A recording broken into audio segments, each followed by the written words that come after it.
नमस्कार मंडळी, मी आज इलय बोरवलीच्या नॅशनल पार्कला फिराक आणि इथं तुमका येऊचं असं तर मेट्रोन किंवा लोकल ट्रेनने पण तुम्ही येऊ शकता। आतमध्ये येताना गेटवरती तुमका एक तिकीट काढूक होईल, त्याच्यानंतर तुमका बसचे एक आतमध्ये परत एक तिकीट काढूचे लागतं। आतमध्ये प्रायव्हेट गाडी पण असतात। आम्ही गाडी गेलो आणि पहिलाच एक म्युझियमला भेटा गेलो। इथं सिंह वाघ असे आर्टिफिशियल केलेले होते।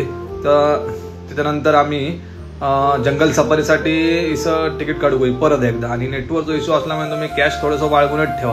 जंगल सफारीसाठी बस येतात आणि आम्ही जंगल सफारी गेलो तर हे सिंह आमका दुपारचे 1 वाजलो होतो, त्यामुळे निवांत झोपलेले होते। आणि नंतर हे वाघ एक दिसलो आणि हे वाघ ओपन मध्येच होतो आणि दिसून आम्ही गेलो कनेरी लेणीसाठी। कनेरी लेणी दगडाची हे होते, डस्टबिन गेलेली आहे। कनेरी लेणी जशी बघून झाली तशी आम्ही परत बस असतात तिथून आम्ही बसने परतीच्या प्रवासाक निघालो। तर चला मंडळी, तुम्ही पण एकदा नॅशनल पार्कला भेट द्या आणि फॉलो करा, लाईक करा।